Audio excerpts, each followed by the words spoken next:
For more, let's bring in our panel. Our senior national correspondent, Michael Shore. Also joining us is Nader Hashemi, the Director of Middle East Studies at the Joseph Corbel School of International Relations at the University of Denver. Michael, I'll start with you. It seems like the president has really painted himself into a corner here because you've got lawmakers calling for action, but the president says he needs the Saudis.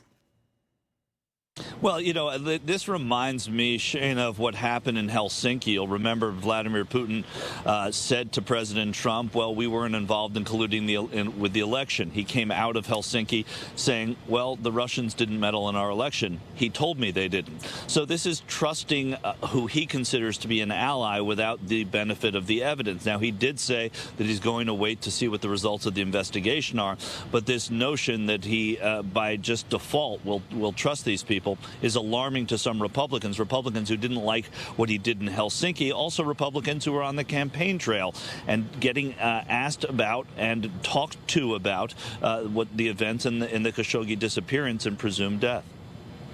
Nader, is this a textbook example for you of why the U.S. shouldn't rely on such a problematic ally like the Saudi Arabians?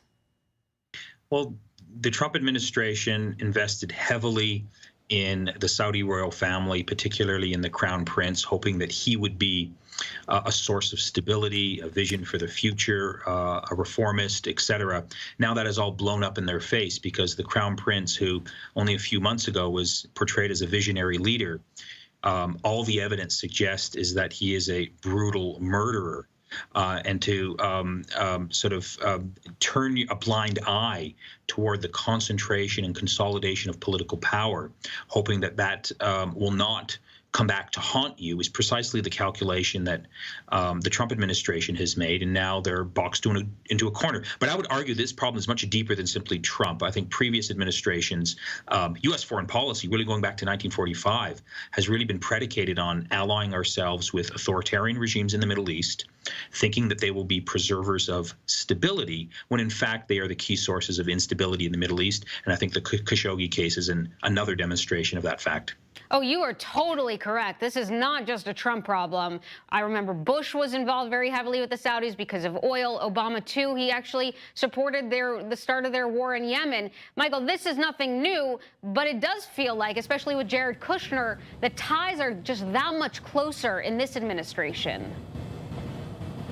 Yeah, I think so, but I do think it's fair to say that this goes back a long time. This is a generational problem with a controversial ally in Saudi Arabia. And another point that I think bears mentioning is the effect that this is going to have, and you mentioned Jared Kushner, on the president's peace plan. What is going to happen in the Middle East? The Saudis were going to be relied on as real allies, and their stamp of approval may certainly be diminished now that this has happened. I mean, I shouldn't even say may certainly will be diminished now that this is happening. So not only does the president, who is easily seduced by a good customer, you heard him there talking about great purchasers the Saudis are, what great purchasers they are, but also the fact that this is a linchpin perhaps in the peace process, and that's something that he wants to really base the next year certainly of his administration on.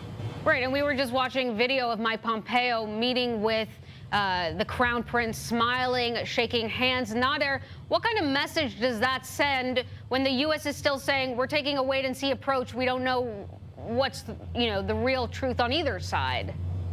Well, it confirms the worst suspicions of critics of the Trump administration, that the Trump administration is once again allied with a repressive regime.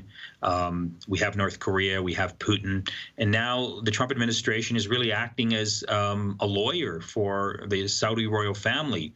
And I think it's going to simply make it much more difficult for the Trump administration to work themselves out of this particular problem. To say that they're waiting for an investigation from the Saudi royal family is equivalent to saying they're waiting for the fox to investigate the chicken coop. No one's going to take that seriously, and it's just going to make it much harder for the Trump administration to find a solution to this problem that has really generated global outrage and is not going to go away anytime soon.